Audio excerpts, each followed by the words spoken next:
Stress and tension, but also stimulates blood circulation, can help with pain management, and promotes good mental health. A must for your busy schedule. Various holistic therapies available. Contact us now on 07530 905 152 for your mobile massage therapist. Across the World Wide Web, on your mobile devices, on social media platforms, this is Jambo Radio! www.jamboradio.co.uk. We are multilingual. We are conversational in the languages you best understand. We are Jambo Radio! Jambo Radio, inspiring transformation. Hello, and welcome to TouchPoint with Tayo on Jambo Radio, the show where everything matters. I am your host, Tayo Uwaigwe, and on TouchPoint, we engage African realities. We explore vital issues that concerns Africans in diaspora and Africans also in Africa. And we educate minds and touch on trendy issues.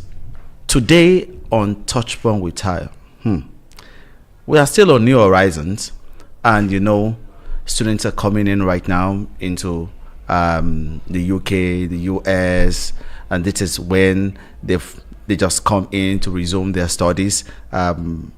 Again, for those who are doing their postgraduates, coming in fresh. And so we're still on that New Horizons here on TouchPoint with Tayo, and we're looking at students' life, immigrant experiences, and the work-study balance. And I have someone who is so right for this conversation today.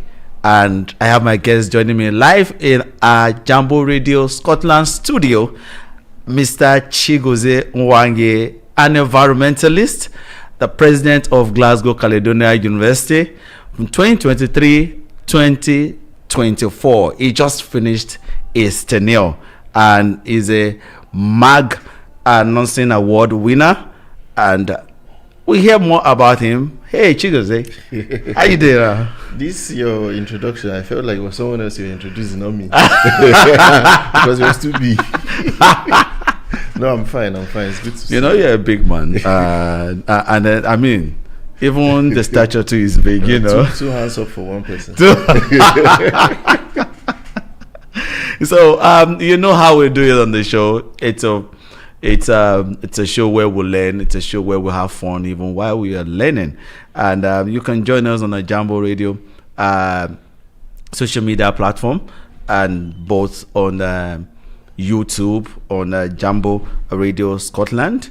Watch live on it, and on Facebook also on Jambo Radio Scotland, on Twitter, which is X at jamboradio.scot, and on Instagram we are at jamboradio.scotland, and you can also email us info@jamboradio.co.uk. Send us your comments. We are going to read your comments today, and every time we do read your comments and your feedbacks, and contribute to the issue that we are about to go on to today: student life, immigrant experiences, and the work-study balance. Chigo. Yeah. Now, as a student, an ex-student, president, you've been on a journey. So let's imagine, I used to ask my guests this question, that imagine your life like you're on a journey, on your road trip, and what will be the most memorable stop along the way, and what song will you be playing in the background? This is heavy because I have so many memorable stops. Wow. But I'll probably take it back before the politics started. I used to always like to do business. And that was way back in Nigeria. I was 19.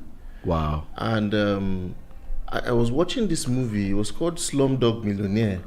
At the time. It's odd because in the movie, the main character made his first $1 million at 21. Wow. And I was approaching 20, and then I said, can I try to make my first million at 20? I'm like, okay. And so I used to do business, like I said, and a day to the birthday that was going to take me out of that age, I arrived at my. Wow. I felt like any day I make that, the world had come to an end for me, and so I did that. So if I was to put a song to it, I'd say that would be "We Made It" by Busta Rhymes featuring Linkin Park. Together we made it. Yeah. So that was quite memorable for me. Wow. Together we make it. And it's a very powerful song, you know. And so can you just touch point on your experience as a student, you know, leader, and how did it shape your understanding of student life on campus? Yeah, it was quite a defining point for me in my journey as a student, especially at my university. I was one of the very few fortunate ones to get a tuition-free scholarship to come do a master's degree in the UK, sponsored by my university. Wow. And so I got that. Do I call the name of the university? No, you can. Yeah, so that's Glasgow Caledonian University. So we already called the name of the university. Okay. So so yeah, shout out to the GCU. University for Common Good, you know. Shout out to GCU. I was in Nigeria and I received a mail that I had gotten a free tuition scholarship. And you know what that means for someone wanting to travel all that way to study. Man, everybody will be playing drums. So when I got in, I already had that sense of commitment that I am going to give back to this system that has given something tangible to me. Because come on, they saved me over 20 million naira. Wow. That's about 15,000 pounds at the time. That's huge. Yeah. So I got in, I was always helping out people. I had just come myself, I was helping people. And so it was the first day in class and they asked who was going to be class rep. And everybody said, that guy. Wow. I'm like, no. You cannot escape this. You know that point where you just can't say no. Yes. And so I took up the responsibility and I gradually just realized that I was the go-to guy for lots of people. Yeah. And so when it was time for student elections for who was going to be president, one way or the other, I just felt it was time to try and serve. But it was new because I was running an election in a place where there were 22,000 students and about 18,000 of them were home, Scottish students. Yeah. So I did my best and I won. But it was quite a good experience because it was one time of my life where I could directly impact in other people's lives by helping change and adjust policies that could favor students and also just helping students who are in trouble, being able to sit in high-level meetings and agree on things that would affect people's lives. So it was quite a great experience, and if I had the chance to go back, maybe I'll do it again. Wow. As you were just reliving and explaining those stories, I was like imagining you know the way senators used to be like, you know. It actually came with lots of with a whole lot of, you know, that feel of you being important and responsibility as well, because you were sitting on university courts with millionaire businessmen, and everyone has similar voting rights as you are. No one sees you as less. So they're like, will you vote? Well, it was a good experience. It was one experience I wish every student could have. It has a way of redefining how you think and how you do things. I think we can still talk about that experience probably in another episode. I mean, we can really dig deep into those experiences, because I feel some people also need to understand what it is to be a student union president, the responsibility that comes with it. And it's like, I mean, if we look at student union presidents, that we know, you know, we do a lot of Luther continua. So, but you know, let's talk about the immigrant students' journey. So, if you look at an immigrant student, what does it mean for them to redefine belonging, and when they move into new academic environment and culture? It's not very easy for an immigrant student to belong. And that's because for lots of immigrant students, it's the first time you're being in maybe a new country. It's the first time you're having lecturers who maybe have a different accent from what you've always been used to. Yeah. So it's so many new things coming in at the same time. But then it poses an opportunity for growth, because if you've always eaten egusi soup, then you don't know how okra soup tastes. Yes. So having the opportunity to be in a system where you could try things from a different, it gives you growth. So for an immigrant student who's fresh in the UK, for instance, redefining belonging, first of all, would be for you to accept that this is a new environment and I have to adapt and adjust. Adapt and adjust means you do not always have to do things the old way you've known. Yeah. You have to have an open mind that things might change, social norms might be different. For instance, I'll give an example. In my first degree back in Nigeria, virtually everything was done paper and biro. Yes.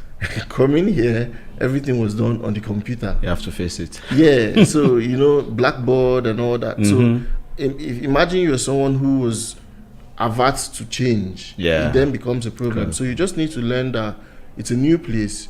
You have to open up to doing things differently. Yeah. And also you have to make friends across board. Now that's one challenge I see with new students. So you walk into a university and you see students from, I'll just give a random instance, say from Pakistan, Yeah. are always friends with themselves. And you see students from maybe Nigeria always friends with themselves. You don't get to see students mixing up that much, and that's not so good if you really want to belong. So as a new immigrant student, it's good you make friends across board, learn new things, learn new cultures. That way you just realize that you're now part of the system and you no longer feel like you're out of the system. So just get in tune with people and make new friends. Wow. So if I mean, except someone who doesn't want to change, Stay back. Yeah, you are already changed traveling here. Yeah. So why not Make it complete. Yes, make it complete. So what are those unexpected challenges you feel these students really go through in terms of when you think of the non-academic environment, when they stay outside, what are the challenges? I think one very common challenge most people would face, which I also did face, was the sense of community you most likely had back in your home country would most likely be different from what you see here. Yeah. A quick example is back home, everybody was friends with everybody. Yes. Your neighbor, you could go have lunch in your neighbor's house and have dinner in the next neighbor's house. Yes. And then everybody was friends. If you have kids, your kids can be in the next neighbor's house for 6 hours. Coming here, it's not all that the same. People tend to keep to themselves more often. I remember in my first apartment, I didn't even know my neighbor for about 7 months. Wow. But we see every morning and just say hi.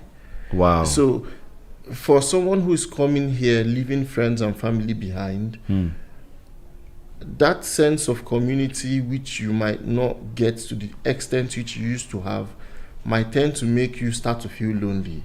And then that brings up the conversation where people say, the UK is boring. Yeah. I don't agree that it's boring. I just believe people need to now network even better, because that sense of belonging, that sense of community is something that if you do not get yourself in tune with it quick enough, you start to feel like you're not part of the system. Like all your business in this country is just your lecture room and your room. And that shouldn't be how it should. I mean, there are quite a number of communities that you had even while you were... even in school, most, like, for instance, if you're an Indian, there's an Indian society, there's a Nigerian student society.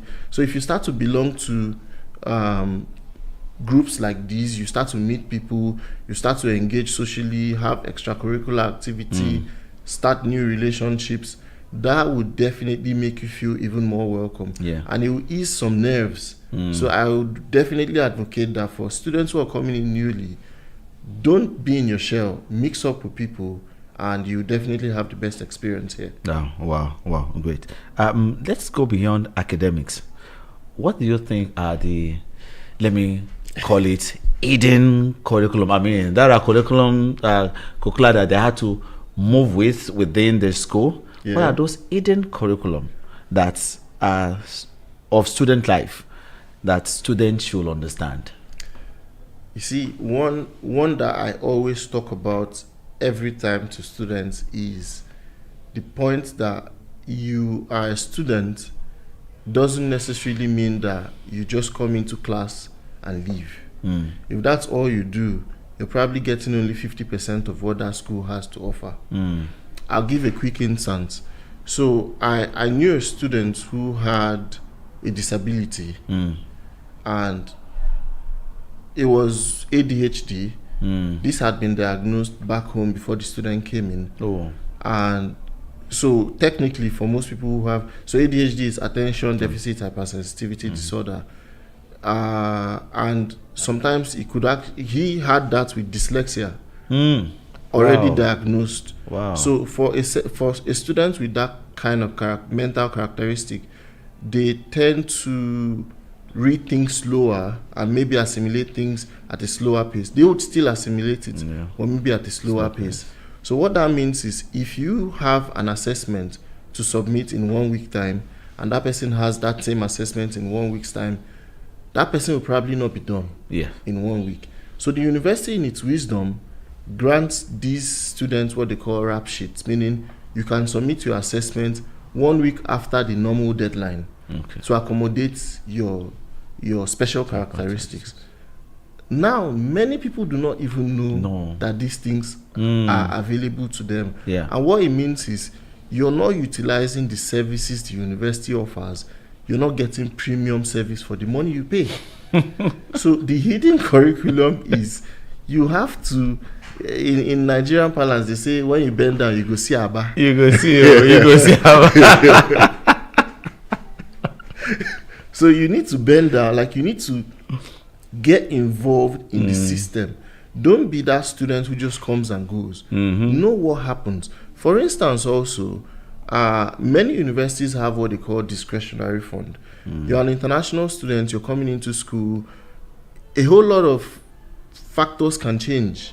Things you planned, you might be coming into school hoping that, and a friend told you, I'd allow you to stay in my house for 6 months, and after 6 months you can go find your place.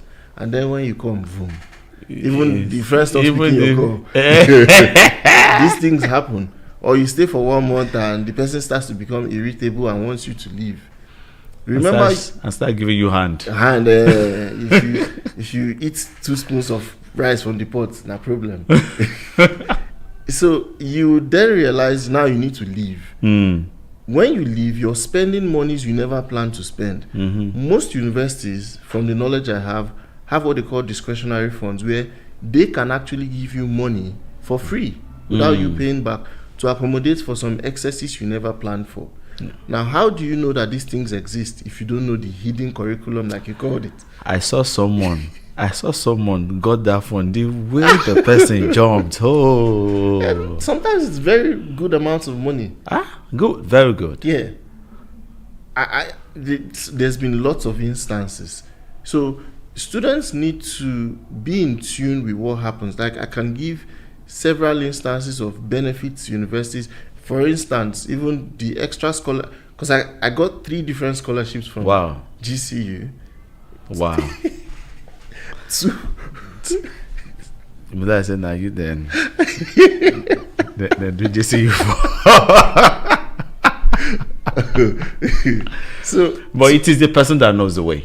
And you must be able to have the information. You just need to be around people, come to school, make friends, join societies and clubs, and from there you get to know what's happening. And that's how you become a better student. Also, the career services in school, some students don't know that you can actually walk up to the career service and they help you reformat your CV. These things you pay 25-30 grand on Twitter for someone to do for you. They can help you. They can also send you job advertisements, get you settled on a job.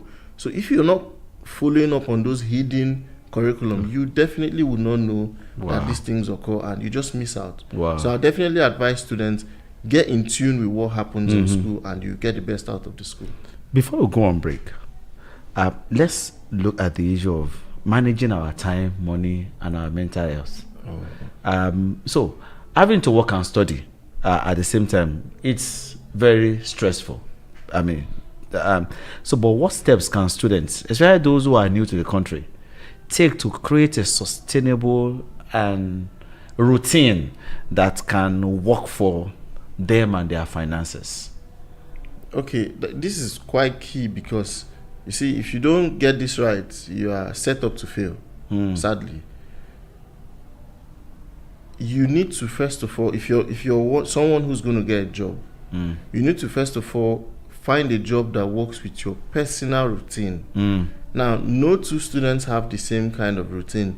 Some people have classes online, some have classes offline, some have classes that start by 12, some have classes that start by 8. We know in this country you can actually do night shifts or day shifts. So imagine having to do a 12-hour night shift, 8 to 8, and then you have a class starting by 8 in the morning. And then before you leave your place of work to school, it's 9. And don't forget you're sleepy. And then you do it the next day, and you do it for 6 months or so. You've set yourself up to fail. So first things first is, in the search of a job, finding a job that fits into your personal calendar. You don't, because John is doing this job does not mean Adam needs to do that job. There are also remote jobs you can do from the comfort of your home. Find that, and also create a personal calendar for yourself. I can't even overstate this one. You have to create a personal schedule for yourself. Know when you're doing X and when you're doing Y, because it is very hard managing time here. Time just seems to run. 24 hours seem to be too short. And time is the major thing here. Everything is time. You're being paid for whatever you do. So if you do not at an early stage learn to manage your timing, you are just set up to fail. So I'll just say, first things first, make sure you know the kind of job you want to do and how to manage it. The job has to fit into your academics, not your academics fitting into the job. That's one mistake people make. You are a student first before you're a worker. not you being a worker before being a student. So if you can have that in mind and try not to miss any class and all that, you just see that you would have a normal balance. You're making the money you want to make. You're excelling at your academics, and at the time school is going to be done, your 20-hour restriction will be over. You can then work as much as you want. But while as a student, just ensure that you do not commit yourself to fail by not planning. So there's a question here, but after the break we'll deal with those questions. So viewers, audience, it's been something that, the information coming up from the conversation has been so powerful. So but just stay right there. Don't go and don't turn off the dial. We'll be back. We're going for break.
You're welcome back from the break, and thank you for staying tuned. And I still have my guest.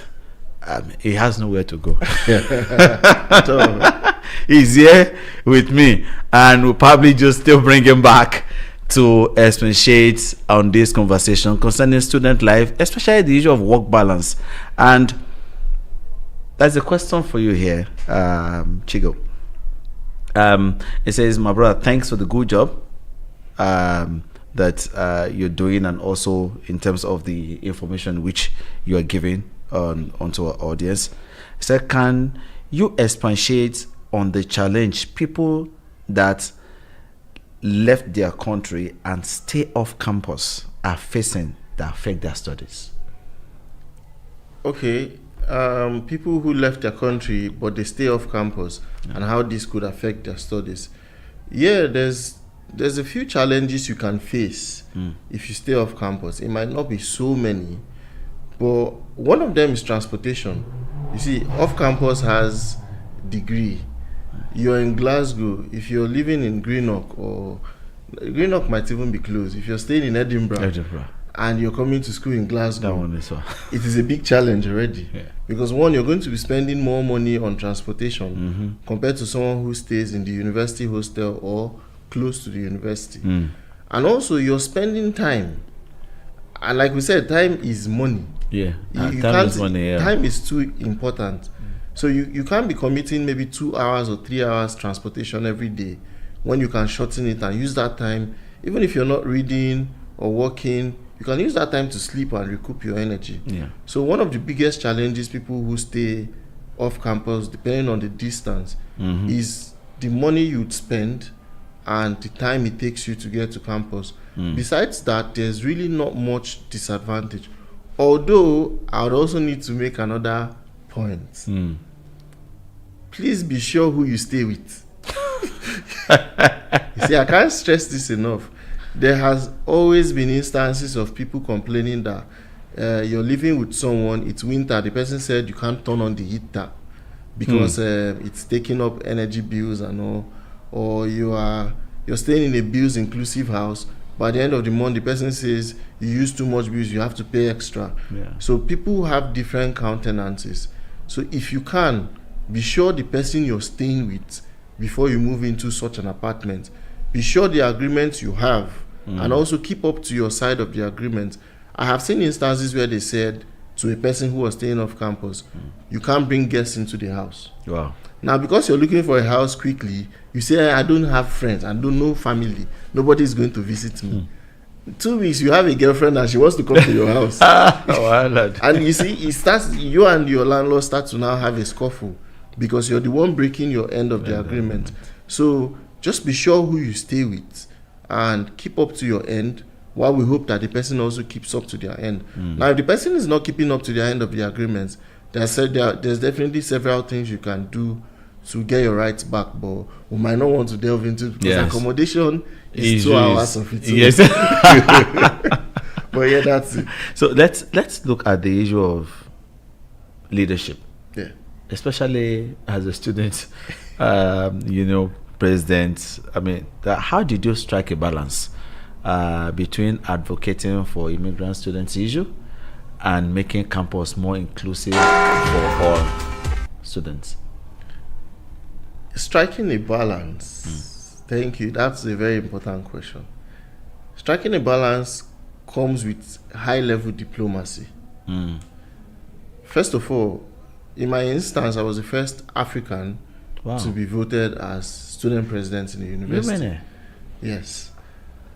So you walk into a room, you're probably the only black person there. And yeah, everyone is, there's inclusivity, everyone welcomes you, but you still know you're the only black person, everybody is a professor. Now, the thing is, you want to advocate for immigrants, for better lifestyles for them, for more things to be given to them. But you also recognize you are not voted in to just talk for immigrants alone. So for me, in my instance, what I would always do is I'll try to bring up the issues that affect everybody first. That includes home students and international students before I stylishly just chip that small one to say, but what of the international students? What if we do this and that? So it's not seen like you're just there speaking for one sect, because that was not why you were voted. And so long as you can find a way to maintain that balance, things will work. For instance, in my tenure as president, there were lots of things we did positively for students. And one of the key things we did was to set up a student pantry, which was going to help with the cost of living crisis. Wow. That never existed in the university before. Besides your budget, you normally do not get any extra money from the university. But I found a way to squeeze out about £25,000 from the university to set up a pantry. And that was specifically to enable students through the cost of living crisis. We know one way or the other it was going to help more international students, because they tend to have more feeding problems, especially when they come in new. And lo and behold, that set up just now. Students can walk in there and pick food items for free: rice, pasta, toiletries, 10 different items for free every week. And every week, yeah. This is trying. You see, it's a very good university. Yeah, it's a university for common good. For the common good. So yeah, I think when you are in such a critical position as president, to strike the balance, you need to first of all be very sensitive and not just always advocate for international students, but find something that helps everybody.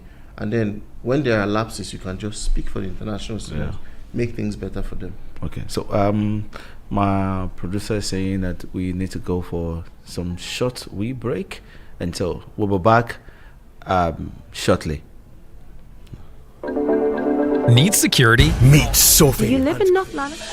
Established in 2006 as one of Glasgow's original mobile massage therapists, we deliver high-quality treatments with the ambition to forge permanent relations with clientele. We specialise in on-site massage, a type of treatment that has been specifically designed to complement the convenience and availability of massage at work. It is performed with the use of a specialist mobile chair, without the use of oils or the need to remove clothing. At Massage and Glow, we believe that massage should be a part of your everyday lifestyle. Regular massage not only relieves stress and tension, but also stimulates blood circulation, can help with pain management, and promotes good mental health. A must for your busy schedule. Various holistic therapies available. Contact us now on 07530 905 152 for your mobile massage therapist. Across.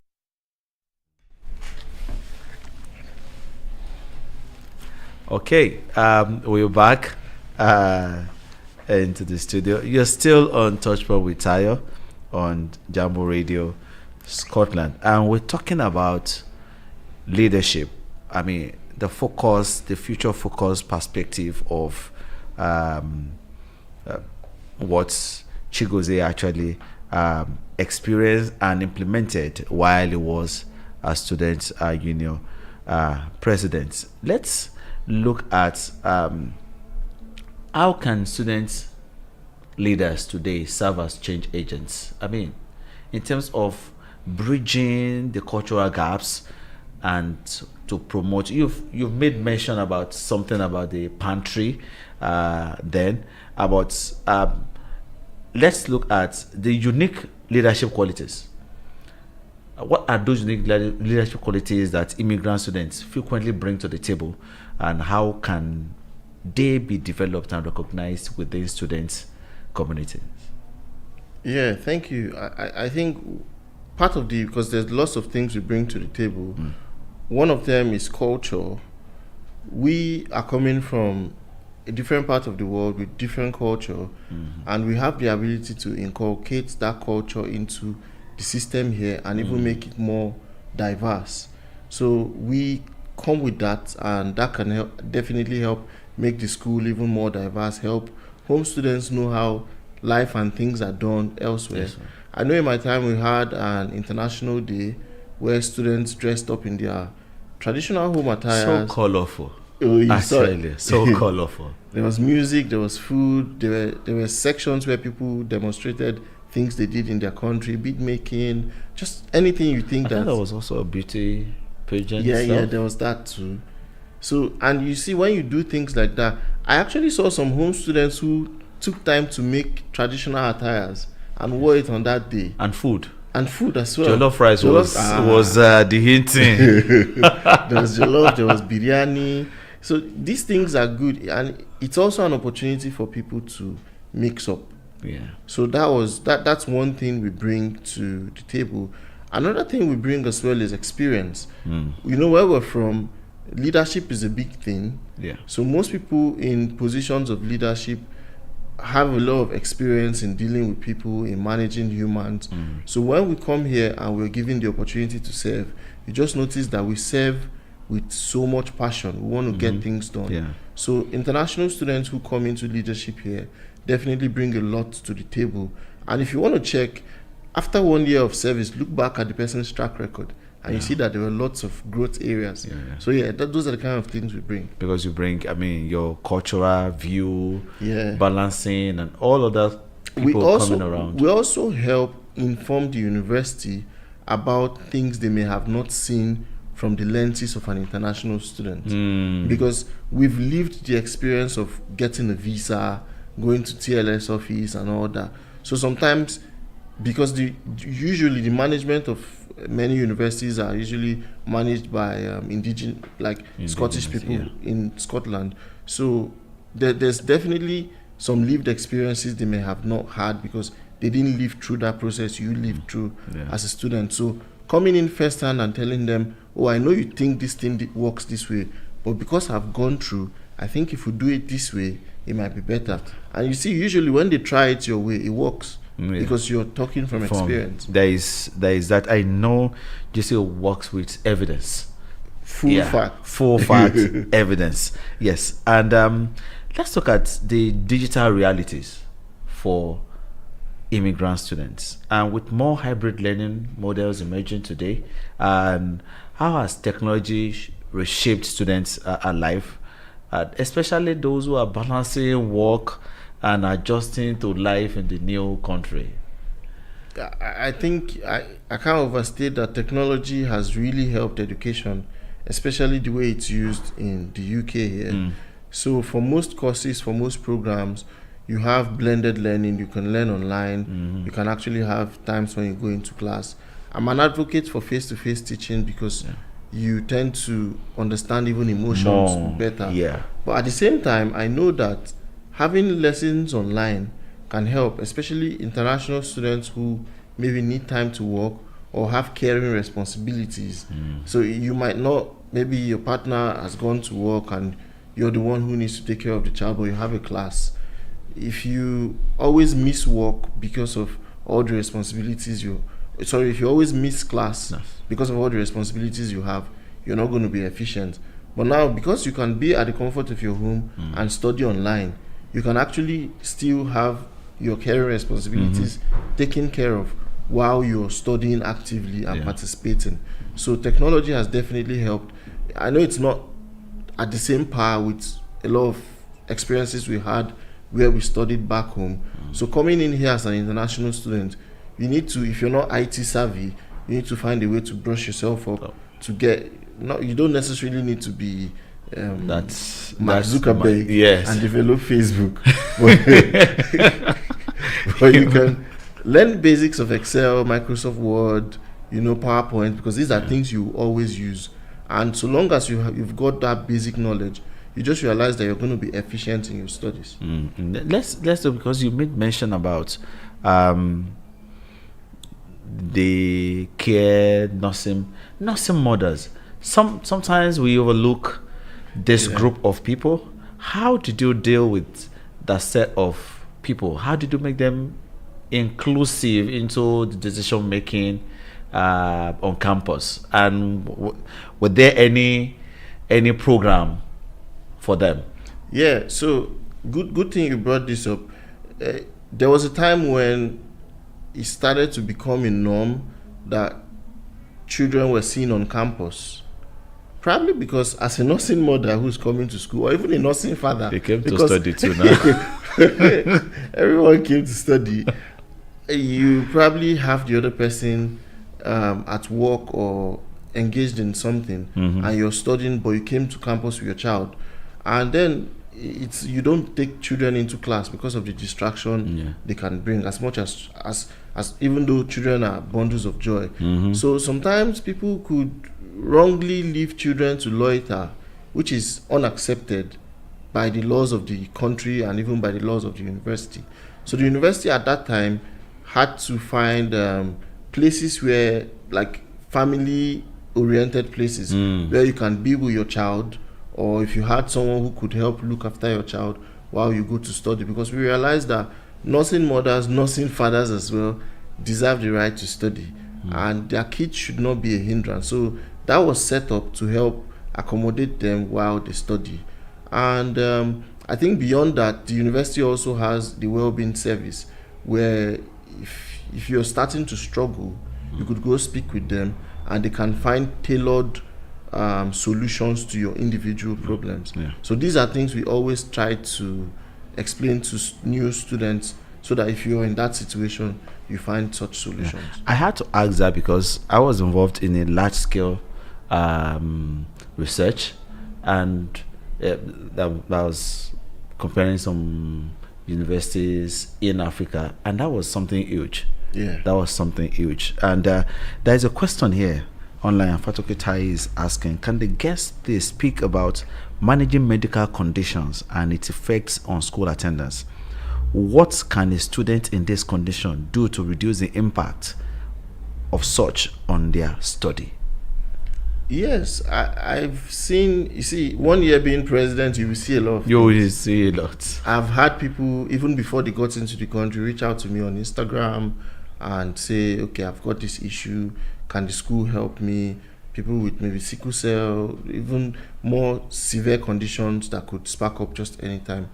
One thing I would say to a student who has got any form of condition that could affect their academics is ensure you declare it.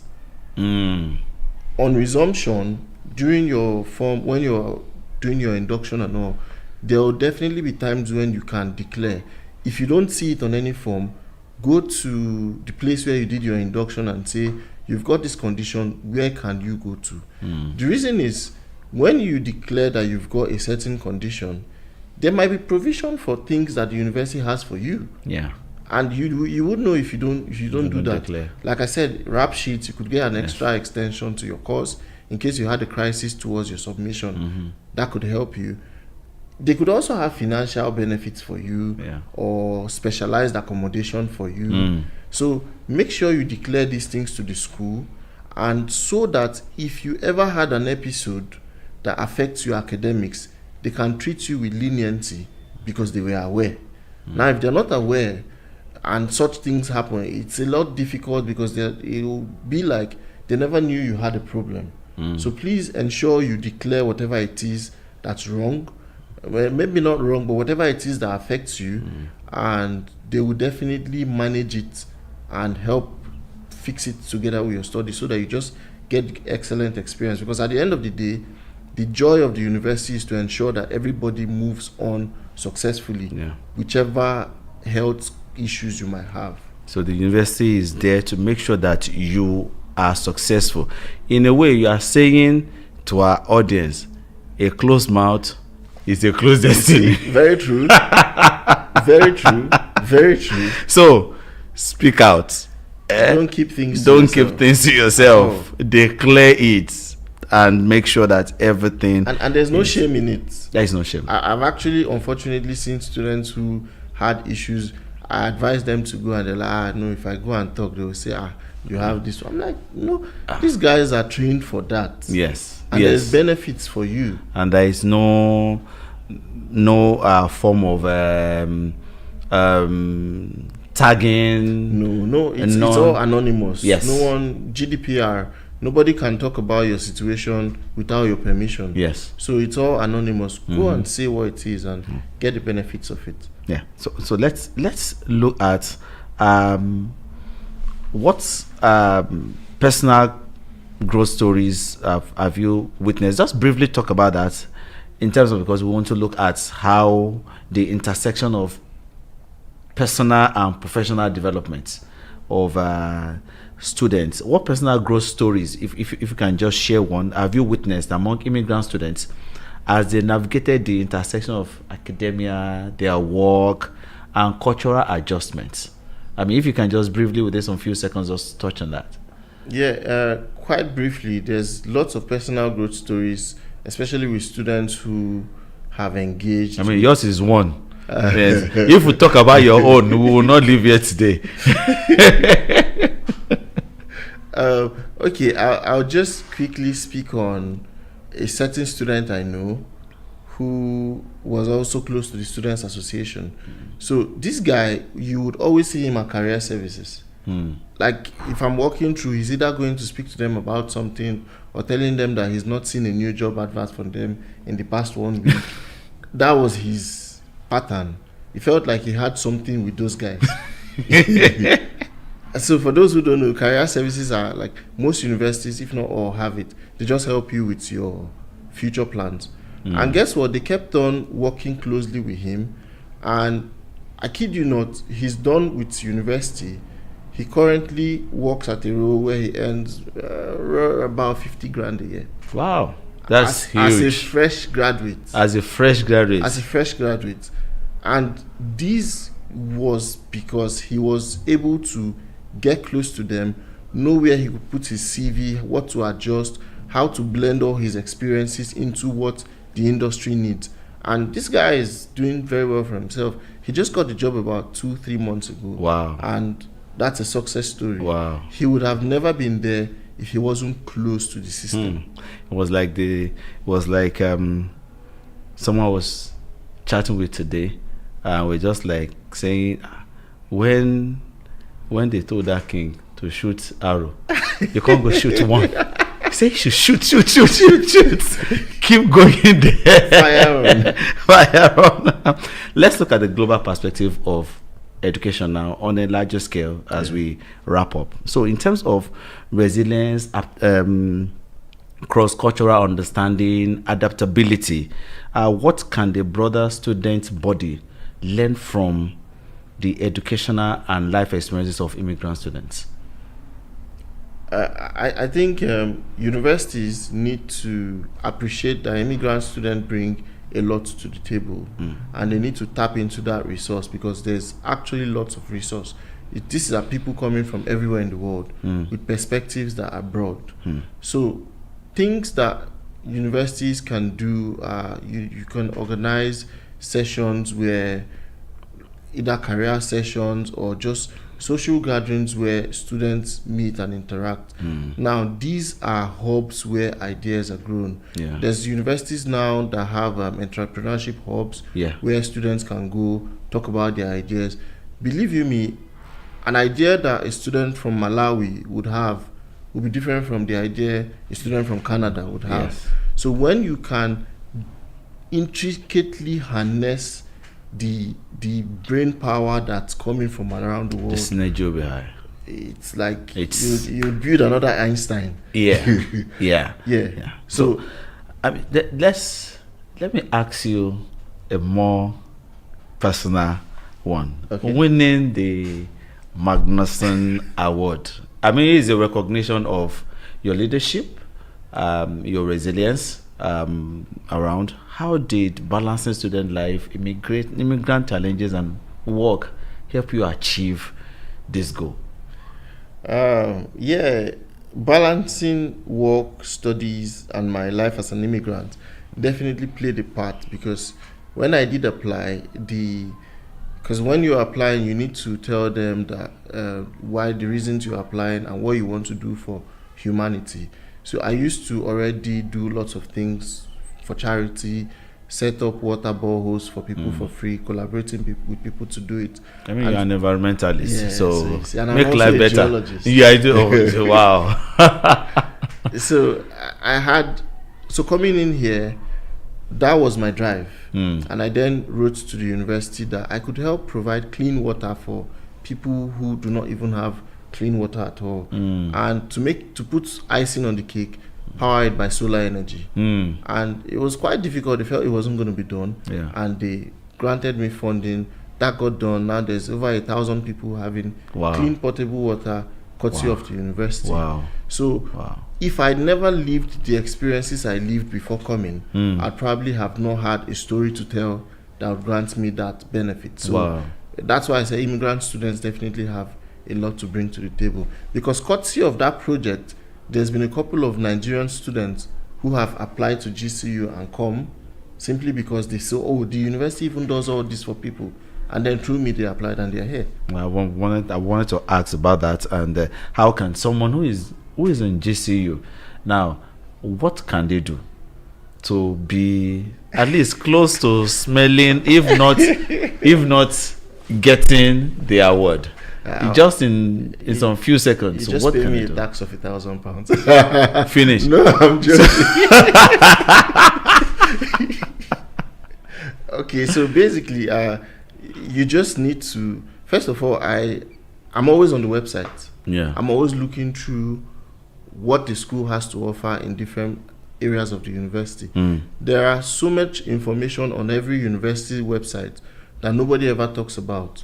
So for someone who aspires to get things like that done, like I said, I had 3 different scholarships from the university as an international student who knew nobody. But I was always on the website looking for the next new opportunity that's posted.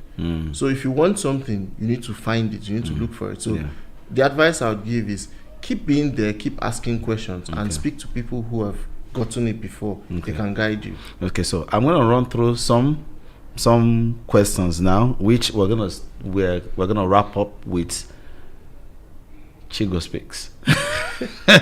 So, quick, what key lessons did you learn from your time as student union president that you believe future immigrants, student leaders should take to heart?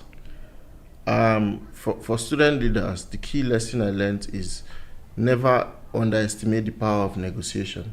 You can negotiate anything and everything. I have seen myself in situations where a person says no to me, and then I start to negotiate it, and it eventually ends in a yes. And the key lesson there is do not always think about yourself. Think about what the university stands to gain from what you are asking them to do for you. So my key pattern was, I need you to do XYZ for us, but this is what you will get in doing it for us. So learn to negotiate. Learn that there's always something, it's a give and take. Once you know it's a give and take, you would always achieve success. Secondly, what would you say to students who are struggling to balance work and study, but still aspire to make meaningful impact on their communities?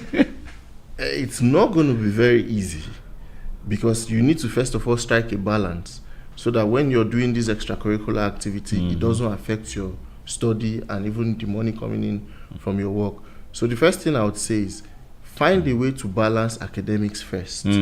Get your foot on the ground. Know how to do your courseworks and all. Get a job that's suitable. Have time for yourself.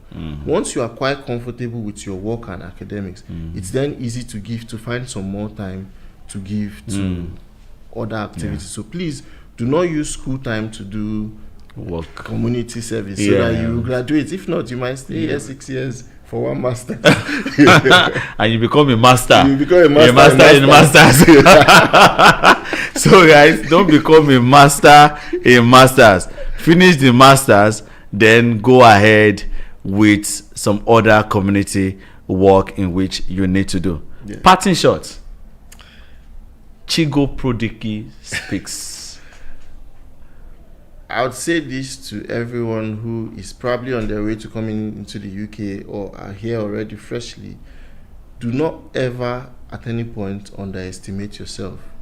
I came in here, I never knew nobody in the UK, but things worked out for me like I had a roadmap. But there was no roadmap. The only thing I had was belief. Stay believing in yourself. Interact with people. Never underestimate the benefit of every single relationship you make. Because those relationships can speak for you in rooms where you would be absent. So believe in yourself, and the sky will definitely be your starting point. Believe in yourself, and the sky will definitely be your starting point. Thank you so much, Chigo, for coming today. My pleasure. Thanks, You're brother. welcome. Thank you. You're welcome. And thank you for joining us on TouchPoint with Tayo today. And thanks to my production crew. Thanks to the backroom team, the researchers that keeps bringing all these powerful questions, the social media team. Thank you. And thank you, listeners and audience. Thank you for joining us today and every week, back to back. And that is it for this week, ladies and gentlemen. Until next week, remember, life's journey unfolds uniquely. Run your race to attract grace, for it is only within the race that grace finds its way. I've been your host, Tayo Uwaigwe. Join me next week for another exciting episode. Until